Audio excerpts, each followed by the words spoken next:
Task force Pakistan grey list में है और जाहिर है कि पिछले 2008 में भी थे, 2012 और 2015 में भी हम थे। कोई डर और खौफ वाली बात तो नहीं है ना इस वक्त?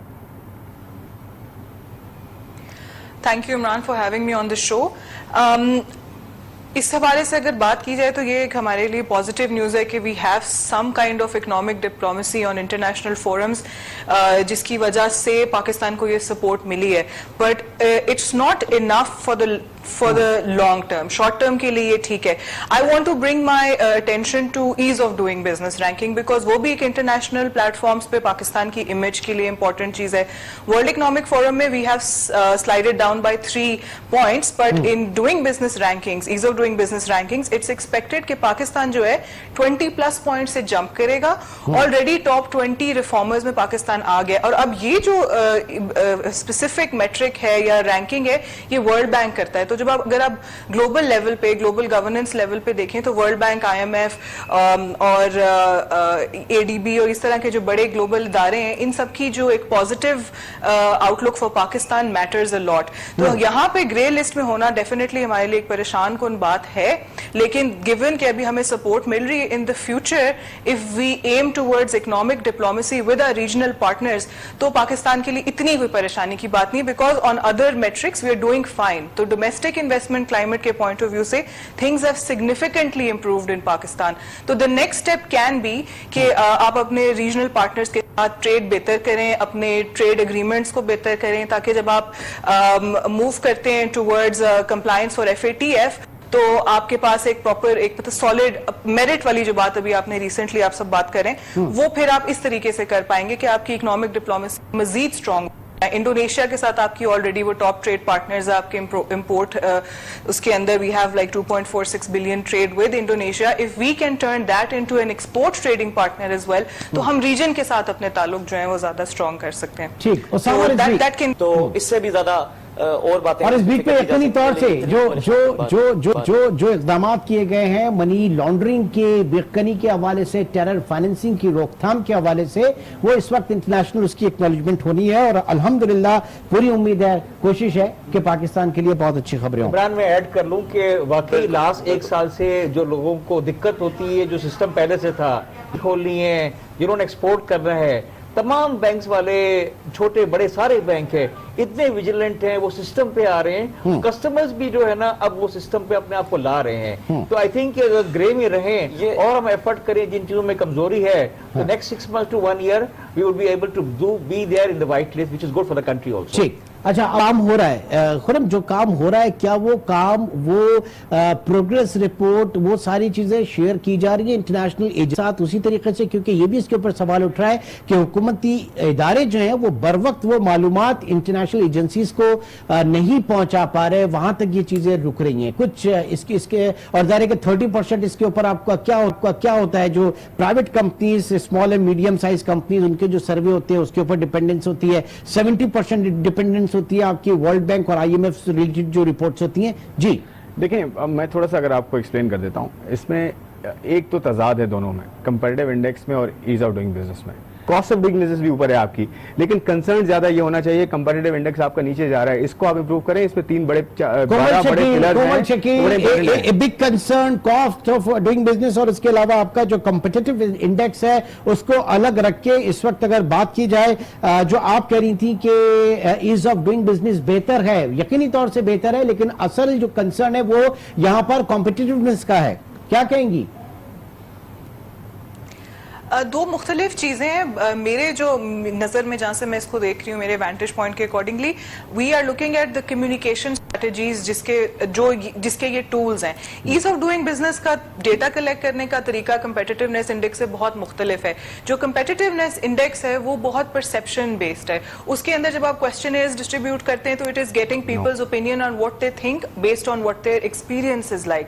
तो वो अपने तजर्बे के वो एक्सपीरियंस की तो बात कर रहे हैं, वो यहाँ पे जो बात कर रहे हैं वो एक्सपीरियंस की बात कर रहे हैं। बिल्कुल सही बात। ये कम्युनिकेशन गैप बहुत ज्यादा है गवर्नमेंट और आपके एक्चुअल यूजर और बेनिफिशियरी के बीच में। ईज ऑफ डूइंग बिजनेस के रैंकिंग ज्यादा इसलिए इंप्रूव हो रही है बिकॉज उसमें गवर्नमेंट काउंटर पार्ट्स की भी राय और उनकी जो एविडेंस है, मतलब उनका जो सिस्टम के जनरेटेड रिपोर्ट्स हैं, वो एविडेंस भी काउंट होती है। सो इट जो लोगों की राय है उसका जो परसेंटेज है, इम्पैक्ट है, वो कम है ईज ऑफ डूइंग बिजनेस में। So it is reflecting the systematic machinery of the state. लेकिन जो कंपेटिटिव इंडेक्स है वो डेफिनेटली सिर्फ यूजर बेस्ड एक्सपीरियंस के ऊपर है। तो यहाँ पे गवर्नमेंट को ना सिर्फ अपने इंटरनेशनल काउंटर पार्ट्स के साथ कम्युनिकेशन इंप्रूव करने की जरूरत है, बल्कि ऑल्सो डोमेस्टिक। अब आप ट्विटर पे जाके देखें तो बहुत सारा काम पंजाब गवर्नमेंट कर रही है, सिंध गवर्नमेंट कर रही है, लेकिन वो आपके यूजर को पता ही नहीं है। ट्विटर तो जब पे कर तक रही वो है। एक्सपीरियंस नहीं करेगा कि भाई इंप्रूवमेंट आ नहीं, गई वो है, ट्विटर तो पे कर रही है, वैसे नहीं, वो वैसे ही कर रही है। रिपोर्ट भी नहीं कर पाएगा। वो ट्विटर पे ही कर रहे हैं कैसे क्या? बोलिएगा? मैं कह रहा हूं, आपने कहा ट्विटर पे जाके देखे काम कर रही है पंजाब गवर्नमेंट और सिंध गवर्नमेंट, तो क्या वाकई वो ट्विटर पे ही कर रही है या आपको भी नजर आ रहा है कि कर रही है? मेरे दो ये चीज देखें, यहाँ पे यूजर गैप हो गया ना, यूजर और गवर्नमेंट की कम्युनिकेशन गैप है। अब जो अगर आप इंप्रूवमेंट्स ले, देखिए इंप्रूवमेंट्स आती हैं, ऑटोमेशन से रिलेटेड काफी सारी इंप्रूवमेंट्स हैं। अभी उन्होंने ई पे सिस्टम बना दिया है। फिर अगर इलेक्ट्रिसिटी के देखा जाए तो टैरिफ्स पहले कभी भी अनाउंस नहीं होते थे, वो हमारे ट्रांसपेरेंसी इंडेक्स अंदर जो गेटिंग इलेक्ट्रिसिटी का एक इंडिकेटर है, उसके अंदर सिग्निफिकेंट ये मेरे ख्याल से मैं उसामा की तरफ भी चलता हूं, उसामा की तरफ भी चलता हूं, लेकिन कम्युनिकेशन की जरूरत है। 3%, नेपाल हमसे कहीं आगे 6.4% वहां जीडीपी ग्रोथ रहेगी, मालदीव्स की 5.5%, इंडिया की 6.9%, भूटान की 7.4%, बांग्लादेश की 7.2% और अफगानिस्तान की 3%। यह 2019-20 की बात। और 2020-21 आइंदा माली साल की जो बात की जा रही है उसमें पाकिस्तान की जो जीडीपी ग्रोथ यहां फोरकास्ट की जा रही है वो 3% प्रोजेक्ट की जा रही है, श्रीलंका की 3.7%, नेपाल की 6.5%, मालदीव्स अगेन 5.6%, इंडिया 7.2%, भूटान 5.9%, बांग्लादेश 7.3% और अफगान 3.5% जो है वो ग्रोथ रहेगी। पाकिस्तान इसमें कहीं पीछे है। पाकिस्तान इसमें कहीं क्यों पीछे है? और कहा यह जा रहा है कि अब जो आईएमएफ प्रोग्राम के हवाले से जो हमारी इस्लाहात हैं और ये सारी चीजें हैं, ये समर आवर होना शुरू होंगी, ये दिखाना शुरू करेंगे अपना रिजल्ट 2021-22 से। ठीक, तब तो कबा बड़ा टफ टाइम है, चाहे हुकूमत अपनी कितनी भी रोजी पिक्चर दिखा ले, लेकिन जो मेन लेंडर एजेंसीज और सारी चीजें हैं वो आपको ये पिक्चर दिखा रहे हैं इकोनॉमी की। बात ये है कि जो डॉक्यूमेंटेशन की ड्राइव जो चली आपके, उससे पहले जो 2 झटके लगे आपके एक्सचेंज के जो रेट्स है आपके, 50% डेप्रिसिएशन पाकिस्तान की करेंसी 2 साल के अंदर हुई। ठीक है। इंटरेस्ट रिजीम जो है 650 बेसिस पॉइंट जो है तकरीबन 1 साल के अंदर हुआ। ठीक है। तो जितने भी बिजनेस थे, इंडस्ट्री थी, वो सारे के सारे इस शॉक से निकल नहीं पाए हैं। ठीक है। 3 महीने के अंदर तो स्टेबिलिटी आई है आपकी जो है एफएक्स की रिजीम के अंदर, इंटरेस्ट की तरफ रिजीम में भी कि इंटरेस्ट का ये है। बहुत सारे ऐसे प्रोजेक्ट हैं जो आपके इस वक्त 1 साल पहले वो तकरीबन फाइनल स्टेजेस के ऊपर थे, तैयारियां कर रहे थे आपके, जो इस तरह के जो आपके शॉक आए हैं आपका डॉलर पाकिस्तानी पैरिटी के और इंटरेस्ट के, वो सारे के सारे इस वक्त रुके हुए हैं। तो ये जो आपके नंबर्स हैं ये सारे के सारे रिफ्लेक्ट कर रहे हैं, जब चीजें पूरी रुकी जाएगी आपकी तो पाकिस्तान की जो जीडीपी ग्रोथ जो बताई गई है वो पाकिस्तान की पॉपुलेशन ग्रोथ से भी नीचे है। मतलब ये एक बहुत ही खतरनाक चीज है। और जो इस वक्त सेक्टर, ऑटो सेक्टर है, सीमेंट सेक्टर है, स्टील सेक्टर है, जिस तरीके से डाउन हो रहा है, इस तरह से जो जॉब की भी इस वक्त इंफॉर्मेशन आ रही है, 2 लोग उसको जरा बड़ा चढ़ा के भी बात कर रहे हैं, बट इन रियलिटी जो है लोगों की जॉब जो है बहुत मुश्किल हो रही है। तो ये जो टाइम है अगले 39 महीने 39 months under the program of IMF extended fund facility $6 billion का जो प्रोग्राम है, इसमें सख्त फिस्कल और मॉनेटरी साइड्स जो है वो देखी जाएंगी, पॉलिसीज देखी जाएंगी, जिसका जो फोरकास्ट है, जिसका जो असर है हमारी जीडीपी ग्रोथ पे, वही होगा जो इस वक्त दिखाया जा रहा है। आप एग्री करते? देखिए, इसमें कोई डाउट नहीं है कि एक इकोनॉमिक स्लो डाउन डेफिनेटली है और ये किया भी गया है ताकि जो है आपकी जो रिजर्व्स हैं, जो डॉलर आउटफ्लो है, उस पर कंट्रोल हो सके। आप अगर इंपोर्ट की कंपोजिशन देखें तो 75 to 80% ऐसे जो है वो प्रोडक्ट्स हैं जो कि एसेंशियल में आते हैं, या फिर आपके जो एक्सपोर्ट्स ड्रिवन सेक्टर्स हैं उनकी इंपोर्ट्स हैं, उनके रॉ मटेरियल्स हैं। ठीक है। और सिर्फ रफली कोई 20% ऐसा जो है वो हिस्सा है जो कि जिसको आप थ्रू करेंसी या थ्रू इंटरेस्ट रेट्स जो है आप थोड़ा बहुत कंट्रोल कर सकते हैं, जिसमें लग्जरियस आइटम्स भी आते हैं, फूड भी आता है। लेकिन अगर 75 to 80% ऐसा है जो एसेंशियल्स में से है, ठीक है, मशीनरी है, ट्रांसपोर्ट है, केमिकल्स हैं और बहुत सारी चीजें जो आप इंपोर्ट फूड आइटम्स हैं, आपकी दालें, आप तो दाल इंपोर्ट कर रहे हैं ना। आप अपनी वो देखिए, मैं आपको पोर्शन बता दिया ना मैंने कितना है, आप उसको छोड़ दें। आप 20% या 15-20% इज मतलब मीनिंगलेस है ना, इतना ज्यादा तो 15% इतना ज्यादा नहीं है जितना आपका 80% मेजर पोर्शन है। तो मैं ये कहना चाह रहा हूँ कि देखें, एक तो वो चीज है जिसकी वजह से आपके यहाँ अगर मशीनरी इंपोर्ट नहीं हो रही या इक्विपमेंट इंपोर्ट नहीं हो रहा तो स्लो डाउन आ गया आपके यहाँ, किया गया स्लो डाउन, तो ठीक है, स्लो डाउन आ गया है। दूसरी बात मैं कहना चाहूंगा, देखें ये जो डोनर एजेंसीज है ना, वर्ल्ड बैंक है, IMF है, ADB है, ये नेचुरली कंजर्वेटिव होते हैं, नेचुरली कंजर्वेटिव होते हैं क्योंकि लेंडिंग एजेंसीज हैं। ये बिल्कुल ऐसे ही जैसे एक बैंक होता है, वो लेंड करता है जब किसी को, तो वो आपको ना नेगेटिव पिक्चर ज्यादा दिखाता है ताकि आप ओवरली कॉन्शियस रहें, अपने आप को जो है अपनी एबिलिटी टू जनरेट रेवेन्यूज आप स्ट्रांग करें, क्योंकि उसको पैसा भी तो वापस लेना है ना, आपको पैसा वापस भी तो देना और नेचुरली देना क्योंकि लोन है। तो इसलिए देखें, एक तो हमें ये इस चीज को देखना चाहिए कि अगर वो कह रहे हैं 2.4 तो वो कंजर्वेटिव होकर बताते हैं आपको। ये हो सकता है कि हमारी जो है अगले 2 सालों में, देखिए अच्छी बात क्या है, हम इतनी रेजिलिएंट इकोनॉमी है इमरान, आज देखें सेकेंडरी मार्केट के इंटरेस्ट रेट जो यील्ड्स हैं वो घूमना शुरू हो गई हैं, नीचे आना शुरू हो गई हैं, स्टॉक मार्केट चलना शुरू हो गई है। अभी क्या हुआ है, एकदम से सब चीजें क्या बेहतर हो गई हैं? ऐसा नहीं है, लेकिन आपकी जो परसेप्शन है, आपकी जो ओवरऑल ये कह लें कि जो सेंटिमेंट है वो आहिस्ता आहिस्ता बेहतर होना शुरू हो गया है, ठीक है। तो मेरा पॉइंट ये है कि लाजमी नहीं है कि अगर वर्ल्ड बैंक कह रहा है कि 2.4 है तो हम 2.4 या उससे नीचे ही आएंगे, हो सकता है हम उससे थोड़े बेहतर हो जाए और अल्लाह करे कैसा, और अल्लाह करे कैसा। इन्वेस्टमेंट गवर्नमेंट ने कहा कि एग्रीकल्चर के अंदर अच्छी इंप्रूवमेंट है तो दे मे टच दिस GDP ऑफ 3.5। एक और ठीक है, हम होता है हमारे यहाँ सर्विसेज सेक्टर या एग्रीकल्चर जो वो बहुत ज्यादा आगे आपकी बेहतर होगी। ठीक है, कोमल शकील, क्या आप कहेंगी ये डिमांड कंप्रेशन पॉलिसी जो इस वक्त है टाइट आपकी मॉनेटरी और फिस्कल साइड पे, किस तरह से आप समझ रहे हैं कि बिजनेस यहाँ पे जो है वो हर्ट हो रहा है, और जो GDP ग्रोथ की जो फोरकास्ट है ये थोड़ी सी डरा रही है हमें क्या? रीजन की देखें फोरकास्ट, वर्ल्ड ये भी जो रीजनल एक डाउनग्रेड फॉर ग्रोथ है, ये भी वर्ल्ड बैंक की डेटा ही है, ईज ऑफ डूइंग बिजनेस भी वर्ल्ड बैंक का ही डेटा है। तो आप ये समझें कि ये 2 डिफरेंट चीजें मेजर हो रही हैं। जो ईज ऑफ डूइंग बिजनेस है या आपका डोमेस्टिक इन्वेस्टमेंट क्लाइमेट है जिसमें बेहतरी आई है और जिसमें नाजायज बेहतरी नहीं आई है, रिफॉर्म्स पे बेस्ड आई है, वो लॉन्ग टर्म एक चीज है। और ग्रोथ की projections based on different assumptions. तो ये डेटा जिस तरीके से इकट्ठा किया जाता है और जो मेट्रिक जिस चीज को रिफ्लेक्ट कर रहा है, वो 2 डिफरेंट चीजें हैं जिनको समझने की जरूरत है। उनकी बात भी बिल्कुल ठीक है कि थोड़े से जो है वो कंजर्वेटिव होते हैं इन देयर एस्टिमेट्स। वो पूरे रीजन की स्लो डाउन है। तो जिस तरह आप, अगर पाकिस्तान है वो किसी साइलो में तो नहीं ऑपरेट कर रहा है, इट्स नॉट एन आइलैंड, तो डेफिनेटली अगर रीजन कंप्रेस्ड है तो पाकिस्तान भी थोड़ा नीचे जाएगा। लेकिन अगर आप उसके फंडामेंटल्स देखें तो उसके अंदर ग्रेजुअली इंप्रूवमेंट आ रही है। प्रोसेसेस का टाइम कम हो रहा है, टाइम टेकन कम हो रहा है, कॉस्ट भी कम हो रही है। लेकिन जो मैं पहले भी बात कह चुकी हूँ, उसको कम्युनिकेट करना वो बहुत इंपॉर्टेंट है, बिकॉज जब तक एक ओवरऑल इंप्रेशन या परसेप्शन पॉजिटिव नहीं होती है डोमेस्टिकली और इंटरनेशनली, तो इन मेट्रिक्स का कोई फायदा नहीं है, सिर्फ नंबर्स रह जाएंगे। फिर कोई फर्क नहीं पड़ता कि ग्रोथ आपकी 2.4 प्रोजेक्टेड है या 5.6 प्रोजेक्टेड है, जो भी है।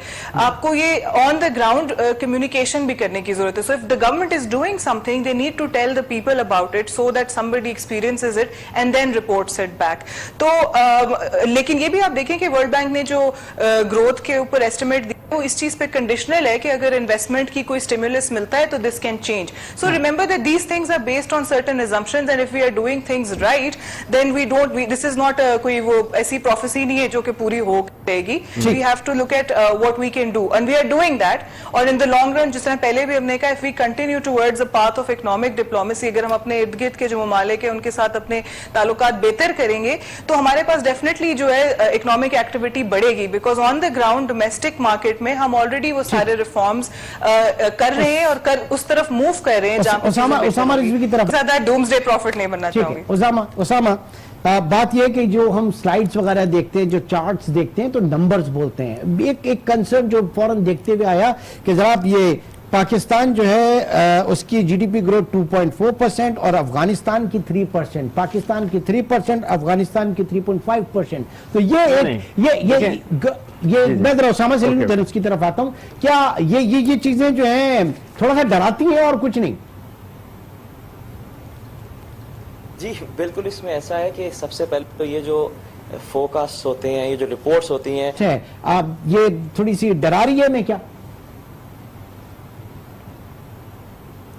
रीजन की देखें फोरकास्ट वर्ल्ड, ये भी जो रीजनल एक डाउनग्रेड फॉर ग्रोथ है, ये भी वर्ल्ड बैंक की डेटा ही है, ईज ऑफ डूइंग बिजनेस भी वर्ल्ड बैंक का ही डेटा है।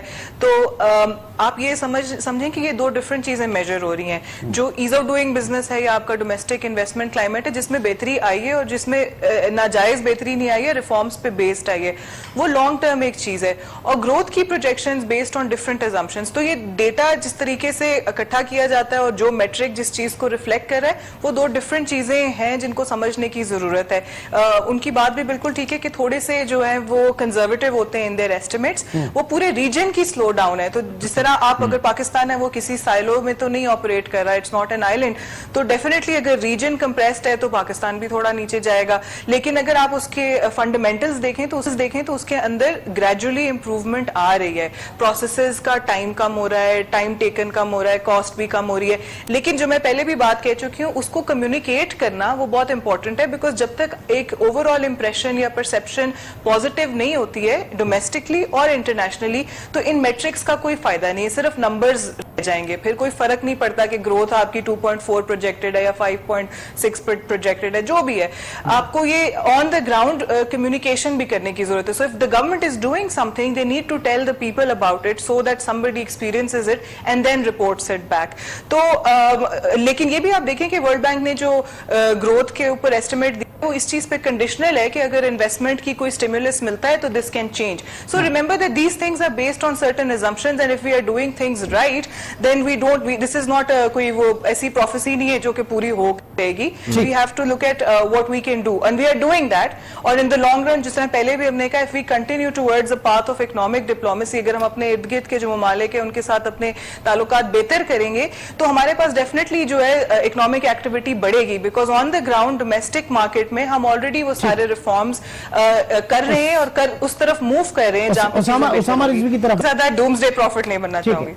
उसामा बात यह है कि जो हम स्लाइड्स वगैरह देखते हैं, जो चार्ट्स देखते हैं, तो नंबर्स बोलते हैं, एक कंसर्न देना है ठीक है। और इंटरेस्ट रेट्स को कम किया जाए, ठीक है। क्योंकि अगर कम करेंगे अब तो अब यहाँ से चेंज है, अब यहाँ से चेंज है। जी ग्रोथ उसामा है। खादरी, बिल्कुल उसामा साहब बताइएगा क्या कहेंगे आप, last conclusion. Yes, very quickly एक ये कि खाली ट्रेड डेफिसिट ही नहीं कम हुआ, इसके साथ हमारे इंटरनेशनल नेट रिजर्व्स में भी जो हमारी फिगर थी उसमें भी कमी आई है। फॉरवर्ड स्वैप्स जो हैं आपके वो बेहतर हुए हैं, $1 बिलियन से आपके फॉरेन एक्सचेंज रिजर्व्स बेहतर हुए हैं। तो ये ओवरऑल पिक्चर मैं कहूंगा पॉजिटिव साइड पे ज्यादा इंक्लाइंड है।